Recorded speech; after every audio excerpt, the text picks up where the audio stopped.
Gente, o crescimento da extrema-direita nas eleições da Europa acendeu um sinal de alerta, que diz respeito não só à Europa, diz respeito ao que está em jogo nesse momento na política mundial. Nós tivemos já a eleição na Índia, onde a extrema-direita também saiu vitoriosa, no México, onde a esquerda saiu vitoriosa, e vamos ter duas eleições muito importantes no segundo semestre. Nos Estados Unidos, com o risco do Trump voltar a ganhar a presidência, e as eleições municipais no Brasil, que vão dar um mapa da situação política e da força do bolsonarismo. Por isso, nesse Café com Bolos de hoje, a partir do que a gente viu na Europa, da análise dos resultados, eu quero falar um pouco com vocês sobre o que está em jogo nessa grande disputa, nesse novo momento da política mundial, no enfrentamento entre a extrema-direita e as forças democráticas. E aí, tem tempo para um cafezinho?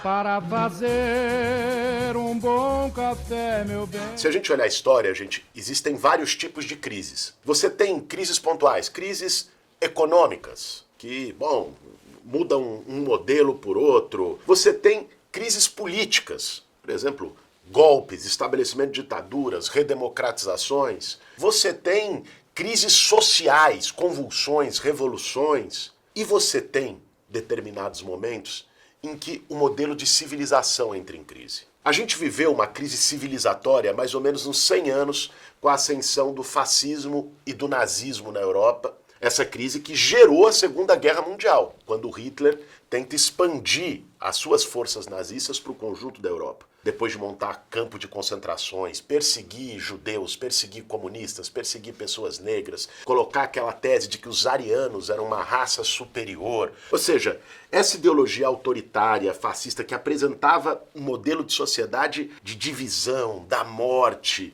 né, de extermínio, essa ideia ganhou muita força. E ela ganha força como resultado também de uma crise econômica. As crises se juntam. A gente tinha saído da Primeira Guerra Mundial, você tinha um sentimento, a Alemanha naquela época, toda a instabilidade política que foi a República de Weimar. Depois vem a crise de 1929, que estoura na Bolsa de Nova York, mas é uma crise que impacta na economia mundial, desemprego. O que isso gerou?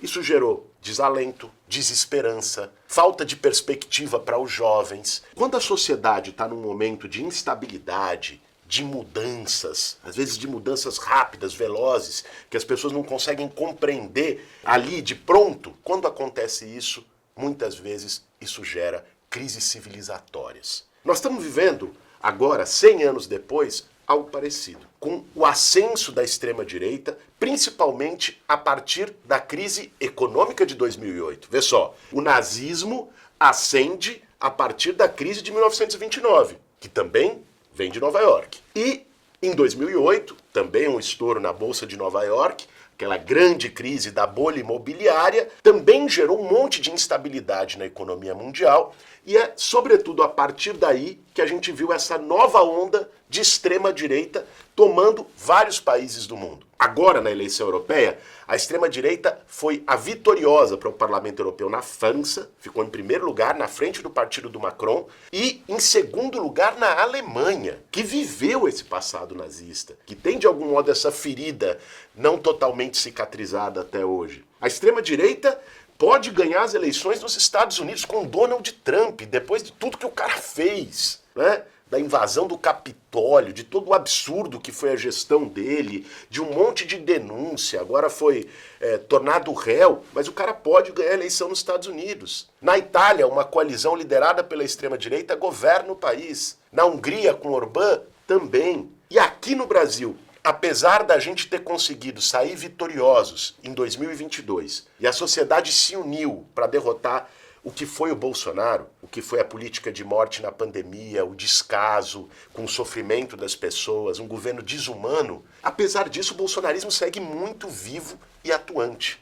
De algum modo, hoje nós temos uma polarização, e a eleição europeia expressa bem isso, entre as forças de extrema-direita tomando o lugar da direita tradicional, o que aqui no Brasil, por exemplo, era o PSDB, um centro-direita, que quem votava no PSDB, no Aécio, não sei o quê, uma parte importante hoje vota no Bolsonaro, no bolsonarismo. Então foi tomando esse espaço e o campo democrático que tem as forças de esquerda e centro-esquerda como forças principais. Então essa oposição está acontecendo no mundo todo. E aí, nesse cenário histórico, a gente precisa entender o que está em jogo. Quando a gente fala de crise civilizatória, isso não é exagero. Porque, pessoal, o que está em jogo são valores. O que está em jogo? Vamos lá. Em primeiro lugar, se a gente quer uma sociedade que seja o cada um por si, o individualismo, a extrema-direita tem essa ideia, quando eles colocam o máximo da liberdade individual, a meritocracia, menos Estado. O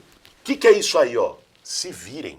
É cada um por si. O Estado não tem que dar aposentadoria, não tem que dar direito trabalhista, não tem que dar SUS, privatiza tudo. Essa lógica deles é a lógica do quem pode mais chora menos. Enquanto que no campo humano, civilizatório, tem a perspectiva de reconstruir laços solidários, de entender que a sociedade é, antes de tudo, uma comunidade, um espaço de comunhão, onde as pessoas precisam uma das outras, e que o Estado tem o papel, sobretudo, de fortalecer e ajudar as pessoas mais vulneráveis, de dar condições de igualdade de oportunidades, porque ela não existe a princípio. Uma pessoa que nasce negra numa favela, que convive com violência doméstica, não tem as mesmas oportunidades que alguém que nasce em berço de ouro. E são essas injustiças que o Estado tem que buscar corrigir. Nós temos aí duas visões de sociedade opostas. Uma é se virem e outra é buscar justiça social e igualdade de oportunidades.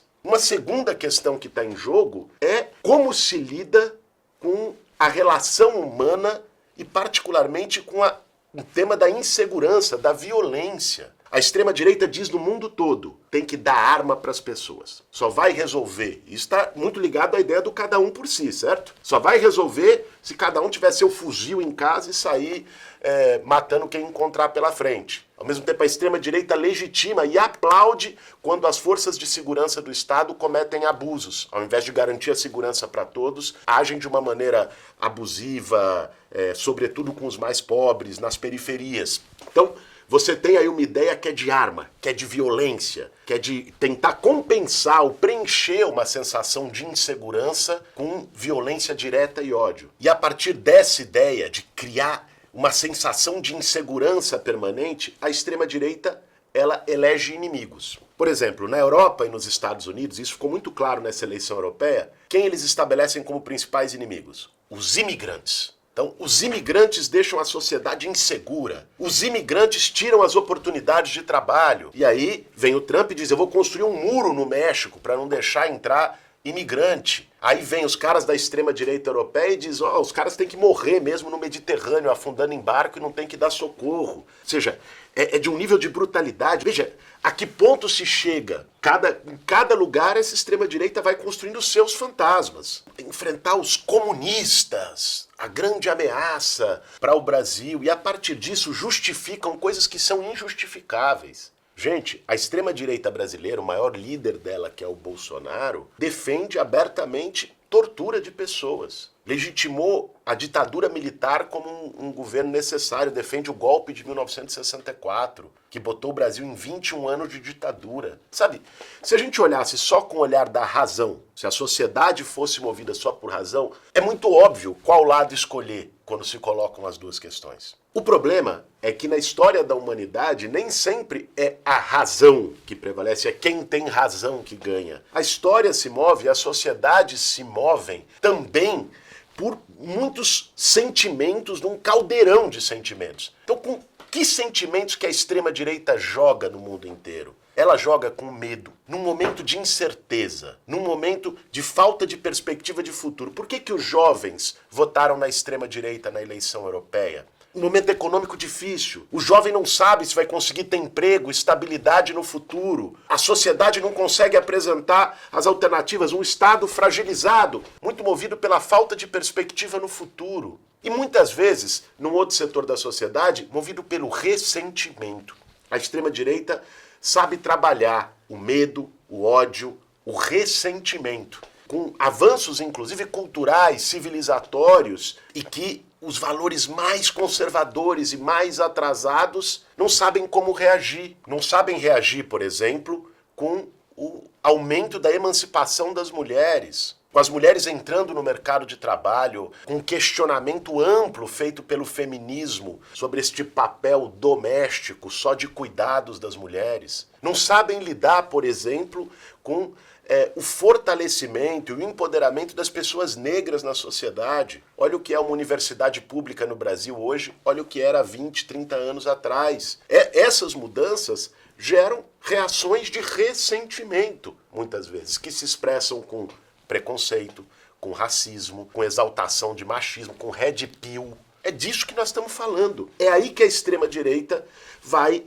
ganhando um espaço nessa disputa cultural. E muitas vezes, gente, como a extrema-direita ela vocifera, e às vezes é a vociferação da insegurança. Eu vejo isso todos os dias lá no Congresso. Alguns daqueles deputados que fazem a performance, que gritam, no fundo, muitas vezes são pessoas inseguras, medrosas, quando você vê passando pelos corredores, olham para baixo. E são pessoas que tentam compensar, até psicologicamente, essa insegurança, esse medo, com uma tentativa de demonstrar força de maneira desproporcional. E como eles são ofensivos, agressivos, isso muitas vezes deixa o campo democrático na defensiva. E é aí que mora o perigo, gente. Porque aí eles vão tendo vitórias por WO. Eles vão definindo qual é a pauta. Eles vão decidindo qual é a agenda. Eles vão pautando e a gente fica só mostrando, não, gente, tem que desmentir a fake news. Não pode deixar eles fazerem mais esse ataque, aprovarem mais esse PL. E a gente acaba ficando num processo de defensiva civilizatória. É assim que a extrema-direita avança. Já passou da hora. E a eleição europeia foi mais um sinal de que o buraco é mais embaixo, de que eles não vão sumir pura e simplesmente. Eles estão aí. Esse vai ser o embate do próximo período histórico aqui no Brasil e no mundo inteiro. Já passou da hora das forças progressistas e democráticas colocarem a agenda na mesa, a pauta na mesa. E uma eleição sempre é oportunidade para isso. Não ficar só na defensiva. É lógico, por exemplo, na eleição aqui em São Paulo que eu vou disputar, eu vou ter que dedicar um tempo a desmentir todas as fake news de sempre. Essas que todo mundo já conhece. Nós vamos ter que desmentir porque eles usam as redes sociais, usam muitas vezes com eficiência, com muita maldade, com muito cinismo. Para isso nós criamos o Gabinete do Amor, que tem esse objetivo de lá, o videozinho curto, né? A gente sabe fazer também meme. A gente sabe também fazer o videozinho de 15 segundos, a gente também sabe fazer o TikTok, sabe chegar nas pessoas com mensagem simples, desmentindo as fake news deles, trazendo a verdade. Eu até peço para você que acompanha o nosso Café com Bolo, se inscreve lá no Gabinete do Amor para ajudar a gente nessa batalha. Mas não basta só a gente fazer isso. Além de desmentir a fake news, a gente tem que discutir a nossa agenda, porque senão a gente vai ficar sempre refém do abismo que eles jogam no debate público. Nós queremos discutir e aproveitar as eleições do Brasil desse ano para discutir que modelo de sociedade a gente quer, para apresentar uma perspectiva de esperança para os jovens, de justiça social, de enfrentar os grandes problemas, o combate às mudanças climáticas, fazer cidades inovadoras, reduzir distâncias, discutir outros modais e modelos de transporte público, como se resolver o problema da população de rua, como revitalizar de uma maneira socialmente justa e ambientalmente sustentável os nossos centros